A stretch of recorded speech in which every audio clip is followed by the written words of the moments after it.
ChatGPT Plus is free for college students through May. Here's the thing. You've got a lot to do between now and then. Studying for finals, writing papers, trying to keep your life on track, and ChatGPT can help with all of it. It can quiz you for your econ exam, make a study guide from your French notes, plan out your meals and study breaks. It can get really specific on how you like to learn. It can even help you come up with ways to stop procrastinating. So from now until summer break, take advantage of all the ways ChatGPT can make your life easier. Restrictions apply.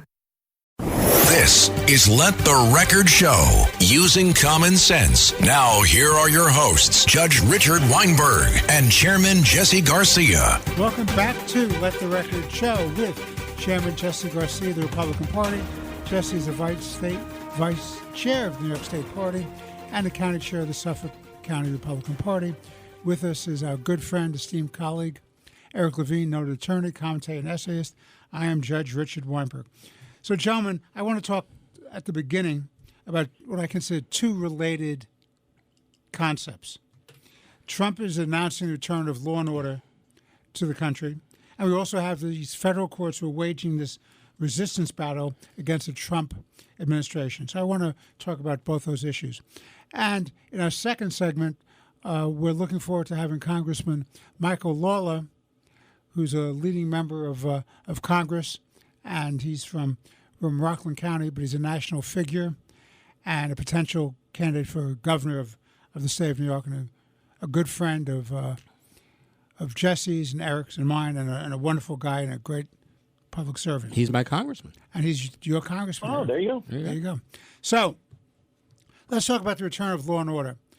One of the great successes of the Trump administration is the fact that they're not going to sit back idly and allow lawlessness to take over our country, as opposed to what you saw in the Biden-Garland years, which was a fiasco. And it's an awful situation when you realize that we're on the precipice of a breakdown of civilization, because you have no law and order, you have no public safety, then you have no confidence in government, and the first obligation of government is to protect the people.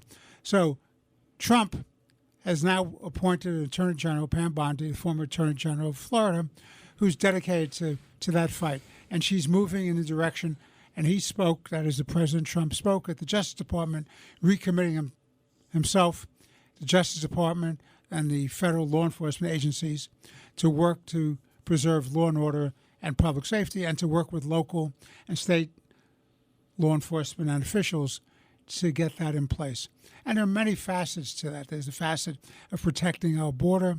There's a facet of these violent demonstrations on college campuses. There's a facet of the attack on Tesla dealerships, firebombing, the death threats to folks who the crazy left opposes, including Mr. Elon Musk. There are a lot of facets to this. But the most important thing to realize is this is a fight that must be won. Because if we fail in this, government has no moral authority to govern anymore. We really don't want to go back to the old Wild Wild West days of vigilantism, where the only law is if your gun was bigger and more accurate than the other guy's gun, and everything was settled by violence. You can't have that. You have to have a system of law and order, public safety, respect for the rights of others, even those who you disagree with. And the last thing on my opening today for you gentlemen is I'm very concerned about what's going on with the Trump administration versus the federal courts, or more properly stated, some federal judges, about a half a dozen of them, their fight against the administration. They want to block him, these are U.S. District Court judges, from hiring decisions, firing decisions, spending money, whether it's foreign money, the USAID, cutting down spending in agencies. They want to tell him what he can and can't do with respect to deportation. They want to talk to him about how he's breaching all these prerogatives of due process and of congressional legislation by trying to protect us against dangerous foreign gangs who have no right to be here. They want to have transgender not included in the military. That's the Hegseth decision, and they want to join that too. I mean, it goes on and on and on. And you've had as many temporary restraining orders or injunctions in the last 2 months than you had in all of Biden's first year. So this is, I don't want to say it's organized, but there's a conscious parallelism with all these federal judges, all of whom, except for one, are all either Clinton, Obama, or Biden appointees. Eric, your thoughts? Well, I agree with you 100% that this battle for law and order and bringing back sanity is a battle that must be won. But how you win it matters. It really does. This is the United States. This isn't China. This isn't the Soviet Union. This isn't North Korea. How you do it matters. So as outrageous as some of these judges are, I mean, the Babylon Bee had a wonderful headline, I think it was yesterday, something along the lines of, federal district judge appoints himself president. And some of what these guys are doing really does impede and encroach upon executive power, and some of these decisions are outrageous. But the answer to these outrageous decisions is not to say we will ignore you and we will impeach you. That is not the answer, because all that does is undermine the integrity of the judiciary, which is an equal branch of government. The approach is to say these decisions are insane, and we're going to appeal them. And then you go from the trial court to the district court, and if necessary, to the Supreme Court. No. Trial court to the Court of Appeals. Court of Appeals to the Court of Appeals to the Supreme Court. That is the way you do it. You don't undermine the judiciary in the process. I mean, one of these decisions, you were flying back to Venezuela, criminals who came here illegally, and a judge, a district court judge, announces, you got to bring the planes back. I mean, how crazy is that? It's insane. But that doesn't mean you undermine the judiciary and you start calling for impeachment. First of all, impeachment's a complete waste of time. You're never going to get 67, assuming you get impeachment in the House, you're never going to get 67 senators to vote to remove them. So you're just bottling up the legislature in a useless endeavor. So let's respect the judiciary, call the judges out on crazy decisions, and go through the process, the constitutional process of appealing them. I think that really matters. To one of your points about Tesla, I think this just generally proves that there is no climate crisis, because we were constantly told by the progressive radical left, there is this existential threat of the climate crisis. There's nothing more dangerous to our existence on the planet than the climate crisis. Senator Kelly of Arizona. Everybody must drive an EV. No more oil, gas-powered engines. So what do these idiots do? They start blowing up Tesla cars, the leading EV manufacturer. But didn't they love Elon Musk? Well, at the very beginning, because they thought he was part of their program. Well, one of the great ironies is they're talking about Elon Musk and the value of Tesla and how he's made his billions and billions of dollars. He made his billions and billions of dollars off of the climate crazy religious agenda that they put in place. Mm-hmm. But now what do? They're resorting to this is terrorism. When you're blowing up people's cars, that is terrorism. But I'm just glad to hear that we can now all agree there is no climate crisis. It's not to say there isn't climate change. There absolutely is. But there is no climate crisis. And then what are and part of what they're advocating, let's drive down the value of Tesla. How many people are invested in Tesla? You want to destroy the pocketbooks of the American people? You want to destroy their investment portfolios? Drive down the value of American companies. How about the jobs? And you're gonna lose American jobs. Tesla is a great American company. You don't like Elon Musk? Fine. Don't like Elon Musk. But don't engage in terrorism. Don't destroy American businesses. Don't destroy American jobs. But all I could say is thank God we finally have agreement. There is no climate crisis. Jesse, you see this? Isn't that wonderful that Eric solved this problem for us? I didn't solve the problem. They just admitted that we were right. Exactly. They admitted we were right, that there is no climate crisis and such. And you know what? And I apologize for interrupting. I laughed out loud. You're allowed. You're allowed. You're forgiven. You know, but to go back to this subject about the return of law and order, and we always knew this was going to happen. I think that what we're maybe caught by a little bit of surprise is the ferocity and the speed in which Trump President Trump has been able to do that. I believe he's actually I understand him to be using his constitutional powers by naming cartels, by naming even cartels as terrorists, to reclassifying the Houthis as terrorists and such, even though the Biden administration have removed that. He is using his powers as the executive from a national security level to do this. And in doing so, with those powers, he is deporting violent Venezuelan gangs like TDA that have occupied complete apartment complexes in some of our states. No more have we seen the return of law and order than when it comes to border security and the use of ICE to target first those criminals, those illegal aliens that have criminal records and are being coddled in our sanctuary cities. And while at the same time driving up the costs of taxes and spending for American citizens in those very cities, where they create a financial crisis that they then want the federal government to bail them out on. Using the tools of funding to ensure that we constitutionally move forward with the fact that there is no DEI, that men should not be participating in women's sports, that if you're not working with ICE, you're going to be losing funding.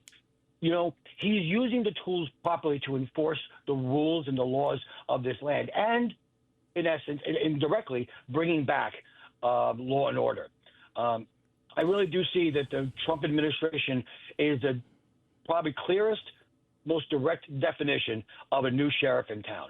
And it's going even further with how our Attorney General Biondi is working at the Department of Justice and working hand in hand.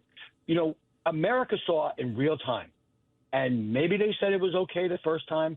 Maybe they didn't, get all excited when it was the 10th time. But when it became time and time again, it became clear that the Biden administration and the Democrats were using the Department of Justice to eliminate political foes and silence those voices that were in opposition to them, those conservative voices. It was very clear to them, and that's why there was a rejection of that. We've spoken on this show many, many times, hours upon hours, how the Democrats basically had no concern about the destruction of American institutions.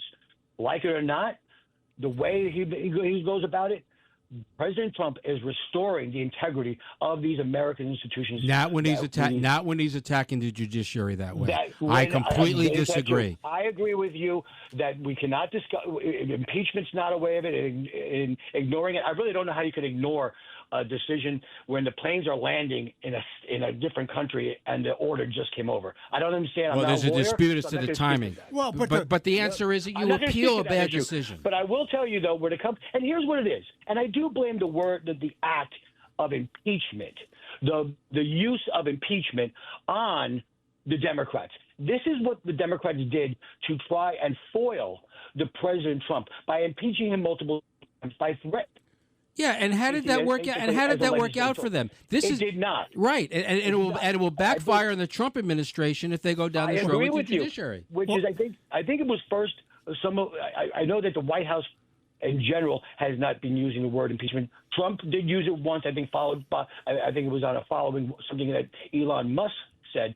But fortunately, I do think up to that point, the Trump administration and the president was doing what he should be doing. He may have groused, he may have attacked the decisions, but he immediately sent his judicial team into to appeal those decisions, and those decisions are being overturned as they get into the higher courts. I believe we need to use the system and the procedures that are there to properly enforce these, move these obstacles by judicial activism. But I do think, unfortunately, and unfortunately for America, that the word impeachment, I really do think has been desensitized in our lexicon and in our society right now. Well, there's no question that the Democrats abused it to a fairly well. We have to take a break, but I just want to close out this segment before we bring on Congressman Lawler. Look, there's a process. It's articulated by both Eric and Jesse. The process is, if you have an order against you in the U.S. District Court, as bad as it may be, you appeal, you go all the way up. That's not to say I approve of what these district court judges are doing. I disapprove of them weaponizing the judicial system once again. I think it's a mistake to use the word impeachment. I think it's a mistake to say, if you're an administrative official or you're the president or anyone else, that you're not abide by the court's orders. You go through the appellate process. What you don't want to do is give the opposition ammunition to go after against you. So, for example, if, heaven forbid, the Republicans lose the House, once again, the Democrats, if they're in control of the House, will start drafting articles of impeachment against Trump and use the fact that he was not abiding by court orders as a message that we're going to impeach you. They totally forgot about that, by the way, when Biden didn't enforce the laws and broke his oath of office, including the immigration laws, and allowed us to be invaded by foreign nationals. And when he promised money and gave away money they had no right to do. This is Let the Record Show with Chairman Jesse Garcia of the Republican Party, noted commentator, essayist, and attorney Eric Levine. I'm Judge Richard Weinberg. Please stay with us for our second segment of today's show. We're looking forward to Congressman Michael Lawler to be on the show with us momentarily. Let the Record Show is on the air.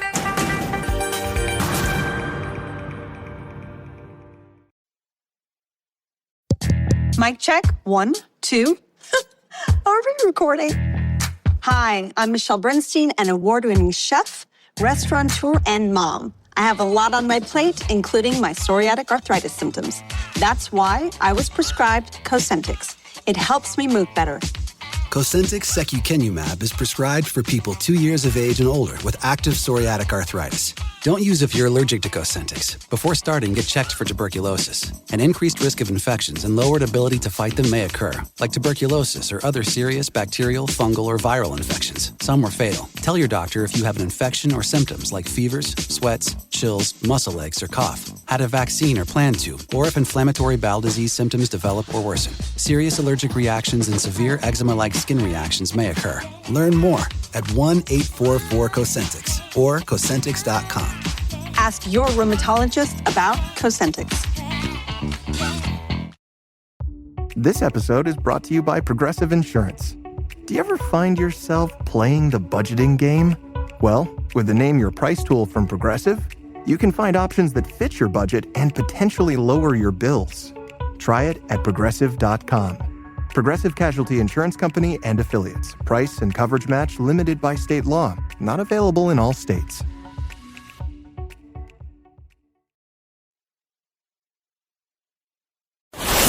This is Let the Record Show. Now, here are your hosts, Judge Richard Weinberg and Suffolk County Republican Committee Chairman Jesse Garcia. Welcome back to Let the Record Show with Chairman Jesse Garcia of the Republican Party, noted commentator, essayist, attorney Eric Levine. I'm Judge Richard Weinberg, and joining us for this segment of Let the Record Show is our good friend, a great congressman, a great public servant, Mike Lawler, member of Congress from Rockland County, Westchester, and Westchester too. Eric correctly points out. He's my congressman. He's Eric's congressman, and a great friend, a great supporter of the people of the state of New York.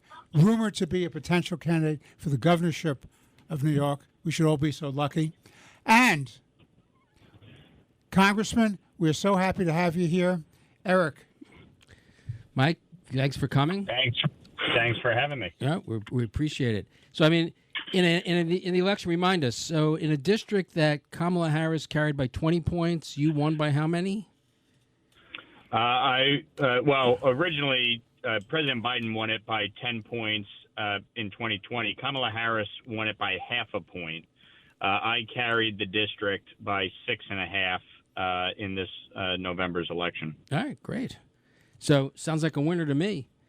Anyway, as Richard was mentioning, there's been some rumors that you may be running for governor.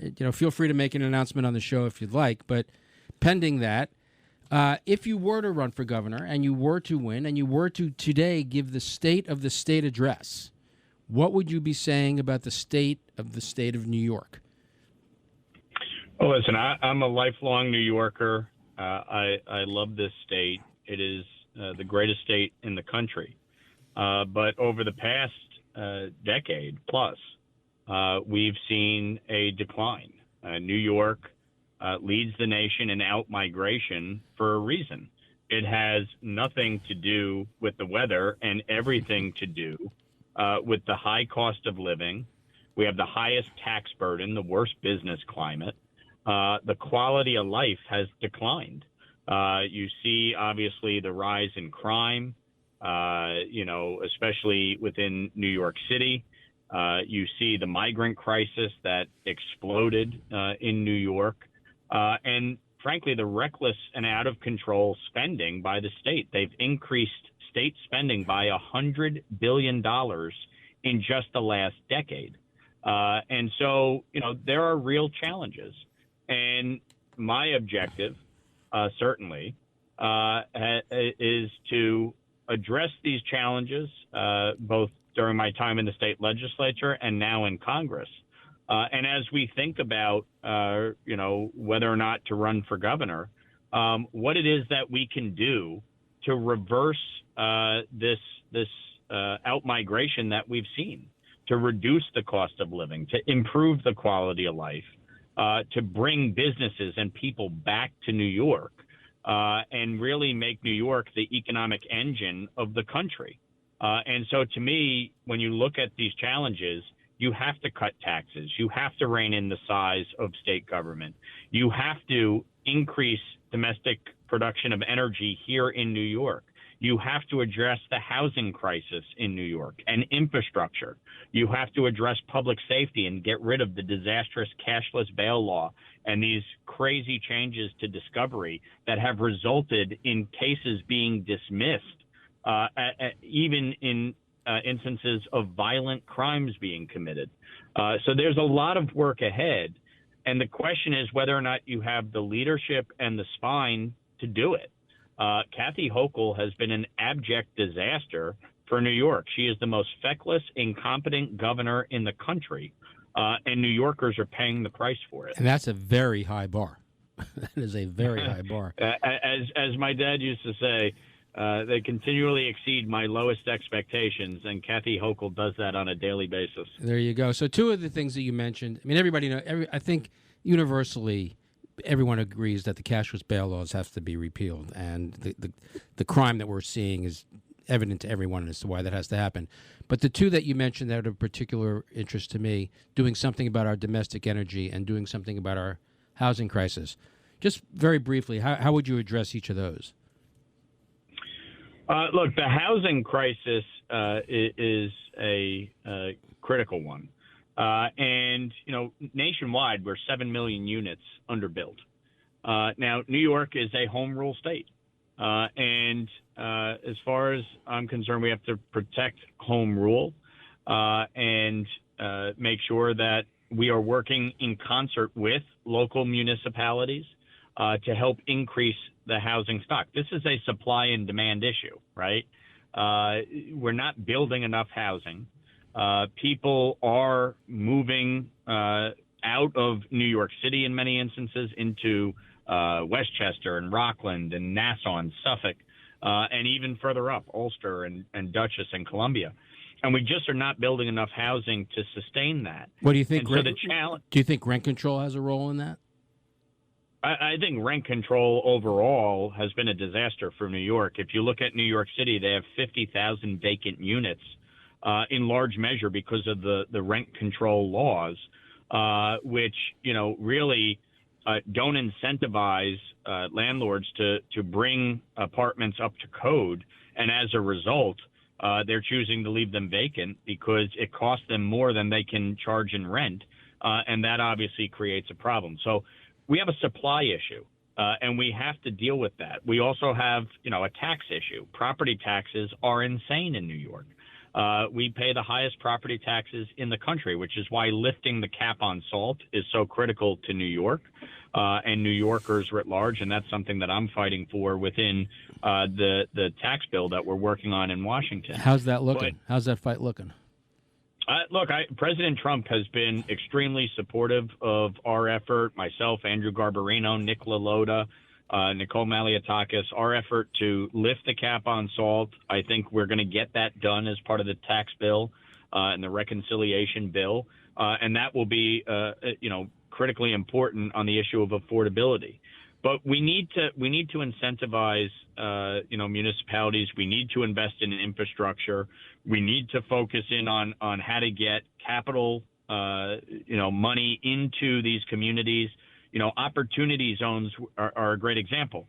The opportunity zones can allow for investment, especially in, areas that have been, run down, or there's been a lack of investment for many years. And yet the problem is that it's focused solely on capital gains. Most people who own a mom and pop, own a multifamily house are mom and pop, and they use ordinary income. So we have to expand opportunity zones to allow for ordinary income to invest in in the housing market and build and rebuild. And that's a key issue. I've also talked about the need, frankly, where you have government surplus property or former military bases to build affordable housing in these areas. We need to better define what workforce housing is and make it easier for middle-class families to be able to afford where they live. And so there's a lot of things that we can do both at a federal level and a state level to help incentivize and support local municipalities to build more housing. What works in New York City is not going to work in Suffolk County or Rockland County. And you can't do a one-size-fits-all approach to housing. So to me, this is one of the biggest issues we're dealing with nationwide. It will have a profound impact on the economy, on the construction industry, on jobs, and on the issue of affordability. And that's something that at the end of the day is critical for everybody. But speaking about Suffolk County, Jesse, I know there's some questions you have from downstate, or maybe not. Congressman, thanks very much. It's great to speak with you again. Again, I was unmuted because I was shuffling papers, and Judge Weinberg hates when I do that.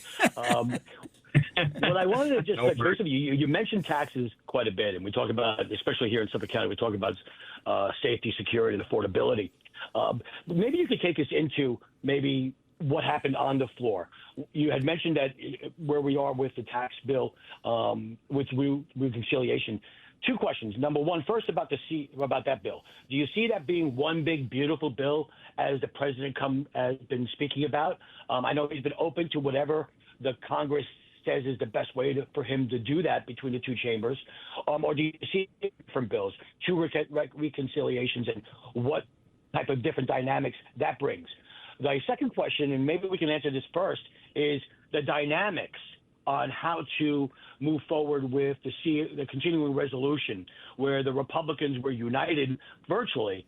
And I know you had a bipartisan support with one member of Congress in Maine that supported this measure. But tell us, really, I'm more interested, because you guys in the Republican majority must be sitting there with your popcorn watching the Democrats just implode upon themselves and beat themselves to death. Well, it was fascinating to watch, obviously, this week as Chuck Schumer was getting steamrolled by the far left and the progressive base of the Democratic Party, frankly, for doing what was right, which was to keep the government funded. Now, he didn't do that out of benevolence. He did that because Republicans outboxed the Democrats, and we stuck together and were able to get the CR passed through the House, which Democrats did not expect us to do, and for good reason. Republicans at times have not been so great about working as one team. And so, obviously getting that CR passed, keeping the government funded and open was critically important as we move forward with the reconciliation bill. And the reconciliation bill, ultimately, I do believe it'll be one big, beautiful bill, because it needs to be. There are so many key issues that have to be addressed, from the border to defense to energy to reining in the size and scope of the federal government and the tax bill. If the tax bill expires at the end of the year and we do not pass a tax bill, it will be the single largest tax increase in American history. And that's unacceptable to all of us. That will have a devastating impact on New Yorkers, on Americans all across this country. So we need to pass the tax bill. We need to lift the cap on salt, provide immediate tax relief to New Yorkers and others in high tax areas across the state. It is an issue of double taxation. But we have to make sure that the funding is there for the border to clamp down on not just the influx at the border, but also the deportations of criminal aliens. Make sure that we strengthen our Defense Department and ensure that they are focused on their mission, which is military readiness and lethal force, and deal with energy independence and increasing domestic production of energy, which has a tremendous impact on cost and reducing the cost of goods and services and transportation, and overall, from a national security standpoint, making sure that we are a net exporter of energy as opposed to an importer of foreign sources of energy. So there's a lot at stake in this bill. And, obviously, if Republicans work together as one team and recognize we're not going to get everything we want out of it. None of us are going to be fully happy with everything that's in the bill.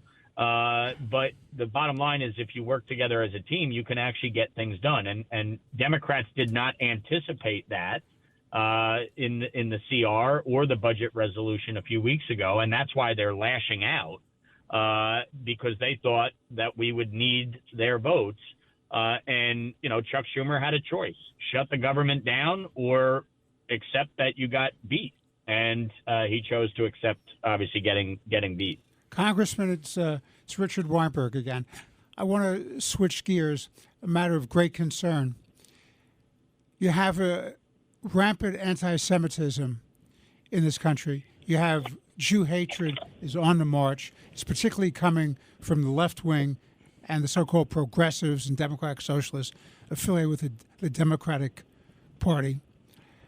This is becoming an untenable situation. Kids can't go to campus.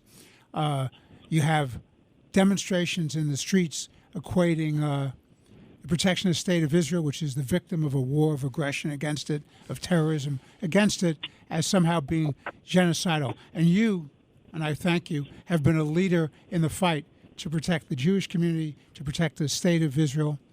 And I want to thank you very much for that. So what's going on in Washington under your leadership to try to deal with this cancer of anti-Semitism and anti-Israel sentiment? Well, obviously, the issue of anti-Semitism is a big one, and we've seen across the country vile anti-Semitic protests break out, especially on these college campuses and universities, and the failure of leadership at these universities and institutions of higher learning. And so we're tackling this in a number of ways. Number one, the Anti-Semitism Awareness Act, which I have put forth, and we passed through the House last year, 320 to 91. Chuck Schumer sat on it for 8 months, refused to bring the bill to the Senate floor for a vote because he didn't want to offend Bernie Sanders and divide the Democrats. It was shameful. And now that he has the chutzpah to write a book about combating anti-Semitism, and meanwhile failed to act on the one piece of legislation that would have effectively done it. But we're going to get that done in this Congress. In addition, President Trump has taken significant action, withholding $400 million from Columbia University and putting other universities on notice that their federal funds will be pulled back if they don't deal with the very real issue of anti-Semitism on their campuses, deporting those here on student visas or green cards that are engaged in and engaged in propaganda from Hamas, but really riling people up on these campuses to engage in these violent protests. In addition, obviously, we're looking at the foreign flow of money from countries like Qatar and China into our education system, and how that's having a profound impact. So there's a lot of things that we're working on to combat anti-Semitism, but I would just say this is not just about anti-Semitism or Jew hatred. This is about a hatred of America, a hatred of Western democracy and society, a hatred of our Judeo-Christian values, and a hatred of capitalism. And you're seeing it. And if we don't root it out, if we don't stop this dead in its tracks, it is going to fester into a major problem for our country. So I would just want to make two observations for our listeners. First is I've sat down and had conversations with probably about a dozen U.S. senators on the tax bill. And in each case, and no matter how deep red the state is, each of them have commented that they believe that there's going to be a significant SALT component in the new tax bill. And each one to a person has credited Mike Lawler with leading that fight to help bring back the SALT deduction. That's the first thing I would say. The second is, and I think this is very important for all our listeners to know, when the explosion of anti-Semitism occurred on the Columbia campus, Chuck Schumer went into the Witness Protection Program and sent an email to the leaders of Columbia and said, just keep your heads down and this will go away. While Speaker Mike Johnson, Congresswoman Virginia Foxx, and Congressman Mike Lawler went to Columbia and told them that this garbage has to stop. That is a profile in courage. That is a profile in courage. And I think it's very important that our listeners know who Mike Lawler is. And I want to applaud him for that and thank him for that. Well, I appreciate that, Eric. And look, this is an issue that is important to me. I represent one of the largest Jewish communities in the country. People should not be in fear to practice their faith or live their lives simply because of who they are or what their heritage is. And across the board, we need to root this ill in our society out and hold those that engage in it accountable. And that's my objective. And it's certainly my honor to focus on this issue and lead on it. Well, Congressman, I want to thank you very much. We've had the privilege and pleasure of having Congressman Michael Lawler from Rockland/Westchester, a great leader in the Congress, a bright star in the Congress. He's the Clintons' congressman. He's Bill and Hillary's congressman. I do not hold that against him. And I'm the House Democrat. I feel bad for him. My God. I'm the House Democrat. Jesse, no, you're not. Bad. We've been down that road before. What a lie that Jesse, do you want to make a last comment to Congressman Lawler before we sign off for this segment? Congressman, thanks for all your work out there. Keep us updated. Look forward to seeing you down the line. Absolutely. Thanks, Jesse. Okay, Congressman, on behalf of Eric Levine, Jesse Garcia, and myself, thank you for being with us. We look forward to having you on Let the Record Show in the future. Again, thank you very, very much, and good luck in protecting America. We appreciate it. Absolutely. Thank you. This is Let the Record Show.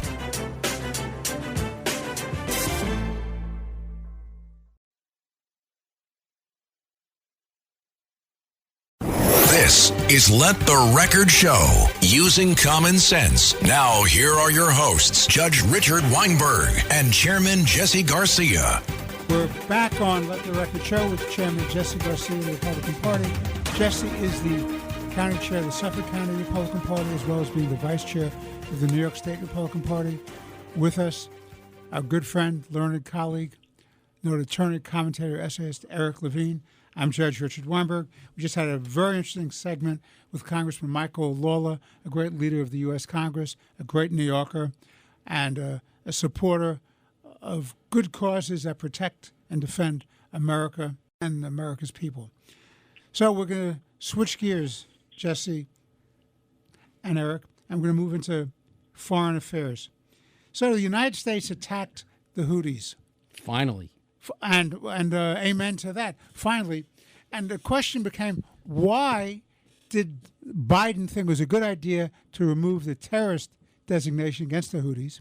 Why did they think it was a good idea to allow the Houthis constantly be shooting at merchant marine ships, hitting some, and keep shooting against our ships, U.S. naval vessels, and let it go on and on and on, increasing inflationary costs, giving aid and comfort to our enemies, and starting a process of trying to blockade international maritime commerce which, of course, if it was successful, because depending on what you're blocking and how often successful you are, you could turn over the control of the international waterways to Iran, China, and Russia. This was not just a one-off, but by a bunch of crazy people from the desert. These were people who were working hand in glove in concert with our enemies, the Chinese, the Russians, and the Iranians, to have this blockade, and it never should have been allowed.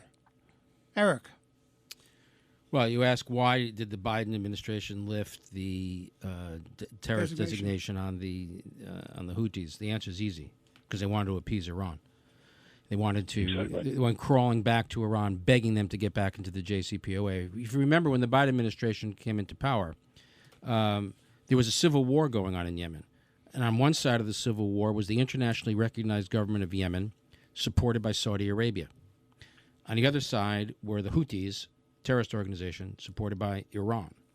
And the Biden administration, one of its original goals was to make sure it humiliated and embarrassed Mohammed bin Salman, the leader of Saudi Arabia, and then called him all kinds of names, tried to ostracize him and ostracize Saudi Arabia. And they lifted the designation against the Houthis and backed Iran in the Yemen civil war and gave Yemen to Iran, all because they wanted to, all part of the appeasement of Iran.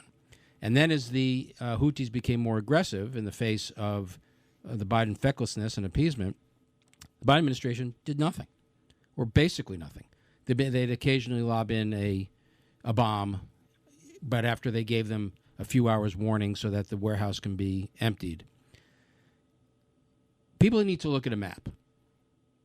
Get out your map, and then you look at the Red Sea, the Suez Canal, and Gibraltar. Why does Gibraltar matter? First of all, when the Israelis entered into the Abraham Accords with 4 Arab states, one of which was Morocco, Morocco was the only country that entered into an MOU, a Memorandum of Understanding with Israel's military. Why? Because Iran was trying to undermine Morocco's government. Why? Because the Straits of Gibraltar is the entrance to the Mediterranean. How much commercial? If you control the entrance into the Mediterranean, you control all merchant shipping in North Africa and in Europe. If you control the entrance to the Mediterranean and the Red Sea and the Suez Canal, you want to send a ship from Baltimore with American goods to India? Now you can't go through Mediterranean, down the Suez Canal, through the Red Sea. Now you have to go all the way around Africa. That increases dramatically the cost. And, of course, because the Houthis are so aggressive, it increases the cost of insurance. It makes American products uncompetitive. Now you couple that with China's control of the Panama Canal. Trump is exactly right on this. If China can cut off American shipping through the Panama Canal, and if they were to attack Taiwan and control shipping through the Taiwan Strait, essentially roughly 90%, China, the Iranians, control roughly 90% of all commercial shipping in the world. That can't happen. The Biden administration was allowing it to happen. Finally, the Trump administration has gotten it right. We are carrying out 24/7 attacks on the Houthis to bomb them back from the 6th century into BC, which is where they belong, and to make sure that it opens up commercial shipping and it's safe for commercial shipping and safe to ship American products around the globe. We're also now supporting Saudi Arabia and trying to bring them back into the Abraham Accords. This concept of de-escalation is mindless because you get an emboldened Iran and strengthening of Houthis and terrorists around the world. And that's part of what led to October 7th. The appeasement of Iran directly leads to the attack on October 7th. So appeasement doesn't work. We learned that in the last century, and we're learning it again this century. So now the Israelis are back in Gaza, where they need to be. And because the Hamas backed out of the hostage deal, the Israelis now have ground forces. Once they've crossed that Rubicon of sending ground forces back into Gaza, they're not leaving until Hamas is completely destroyed. They're not going to come out again and then return. This war is now going to end only with an Israeli victory. There is not going to be a ceasefire. There's not going to be an agreement with Hamas. There's not going to be a situation where the organization formerly known as Hamas has a role in Gaza. Hamas is going to be eviscerated. And that's what we're seeing now in Gaza. And that's not going to end until Israel wins. Jesse, your thoughts?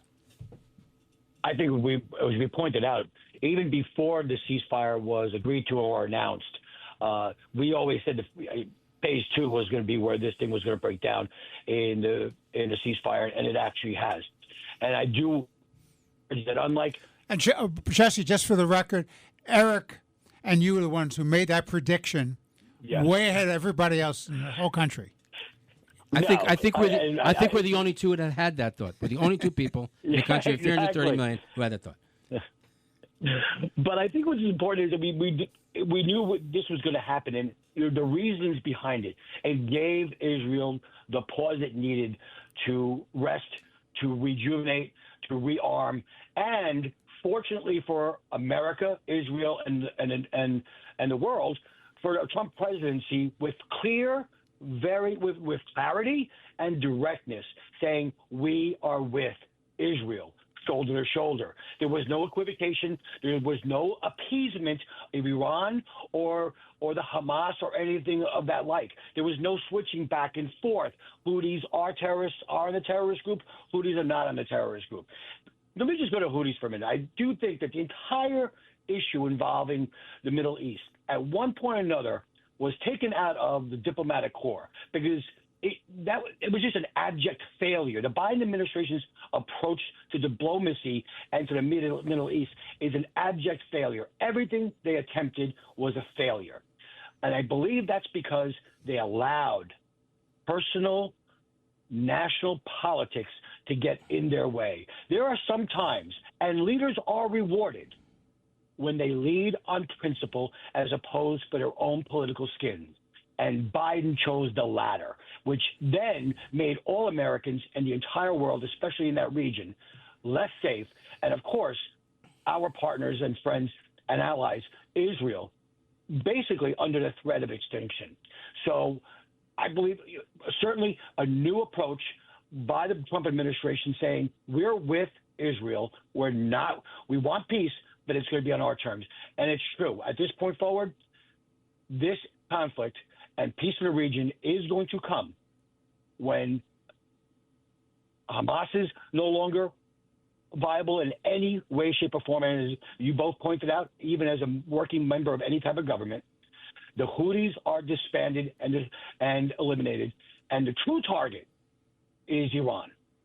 Iran is the funding mechanism, the provider of arms, the provider of strategy in these proxy wars against the West and Israel. And we all have said this, that the entire Middle East, they may not agree on everything, but they do agree that Iran's a problem and Iran needs to be dealt with, and that regime needs to end in Iran. Well, it's just a matter of time before the attack on Iran occurs because they're currently without any missile defense, and they can't be given the opportunity to rebuild it.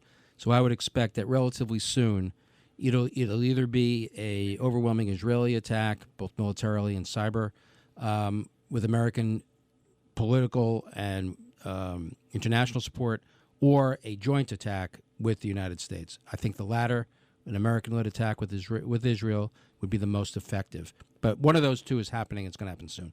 All right, let's switch gears.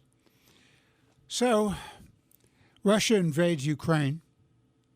They're adventurous. They're opportunistic. They're trying to gobble up all of Ukraine, or as much of Ukraine as they can get their hands on. There are vast resources and farmland in the Ukraine. This is what they call revanchism, which is the whole doctrine of reestablishing the Imperial Russia or the Soviet Empire or some combination thereof, led by a thug from the KGB, whatever they call it this week, named Putin. Putin is rewarded because they pick up the Crimea when Barack Obama is the leader of this country and does nothing about it. Biden says it's okay to have a small incursion, so Putin goes in there and takes mega bites of them, of the Ukrainians. They fight back. Tens of thousands, maybe hundreds of thousands of people's lives have been lost on both sides. It's a shameful act of aggression by the Russians. Trump famously announces during the campaign he'll solve this issue within 24 hours or before he even takes office. Of course, that did not happen. It's very complicated when you deal with a character like Putin, who's a clever chess player. So the question I have, and I read a great deal about this, and I don't pretend to know as much about this as our good friend Eric Levine, who's a real scholar in this area. But the question I have, is Putin playing Mr. Trump, or is Mr. Trump playing four-dimensional chess and he knows exactly what he's doing and he's going to bring peace without rewarding aggression? Eric? I don't know. The jury's out. You don't know? I don't know. The jury's out. The proof will be in the pudding one way or another.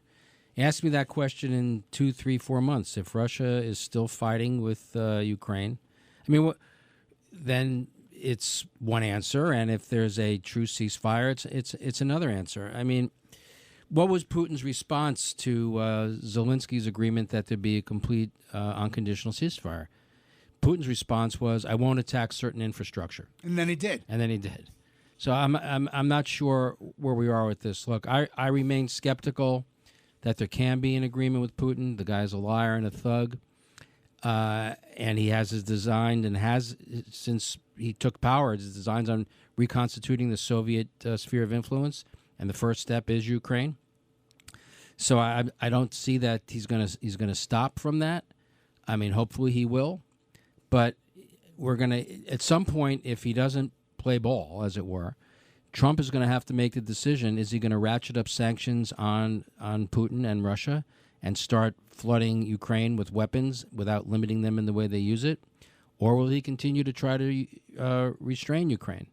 But at the end of the day, this is going to come down to security guarantees for Ukraine. And I'm still at a loss to understand what they are. There's no doubt that there are minds greater than mine trying to get this thing resolved. But I'm really interested in hearing once and for all what the security guarantees are going to be for Ukraine. And until we know what they are, I would think that Putin's just going to continue to press his advantage. Let's ask a great thinker on this issue. Jesse, how would you solve that? How would you make sure that you have peace without rewarding appeasement and security guarantees for Ukraine? You have 1 minute to answer that question. Solve the world's problem. Security guarantees are probably what's holding everything up, and I think it's going to have to be a European-led security guarantee. I do think that by an economic agreement between Ukraine and the United States is going to be an assist to that, and I do think that the United States is going to have to play a role as a backstop on its European partners as a security force. I think that first and foremost, I think we are exposing to the administration, and the administration is exposing what everyone knows: who truly wants peace in this endeavor. But before we get to that point, we have seen both leaders have, said one's going to be a very long war, the other one is putting conditions on a ceasefire. You got to get both individuals and both people to the table. That's where we're really going to see this work and come out, if there is a peace to be had. If there's not, then there has to be a stopping of that incursion of the Russian bear from moving forward into Europe, further into Europe, and threatening our allies. But to answer your first question quickly, it's going to have to be, and I believe that NATO understands this, and the European Union understands this, and the European nations know this, because they're now reacting. NATO, Germany, other countries beefing up their contributions to NATO financially, beefing up their own militaries, because they realize they're going to be the first force that's going to be needed in any security guarantee in Ukraine. Very well said. So, gentlemen, it's been a very quick hour. I want to thank you once again, Chairman Jesse Garcia, the Republican Party. It felt like 60 minutes. It felt like it was a full hour, 60 minutes. There used to be a show on CBS called that. Who knew? All right. Jesse Garcia, Chairman of the Suffolk County Republican Party and Vice Chair of the New York State Republican Party, noted commentator, essayist, and attorney Eric Levine. I'm Judge Richard Weinberg. We want to thank our listeners for being with us again this week on Let the Record Show. We say God bless America, God bless your families, and you should say next week we have Tom Cotton on board. And we are in the process. Tom Cotton, that's great. Yeah. We're in the process of scheduling Senator Tom Cotton, a great United States senator, a great patriot. We look forward to having Senator Cotton on, an expert on national security, foreign policy, and defense. So we'll sign off now for Let the Record Show, and look forward to being with you again next week. Thank you very much for listening.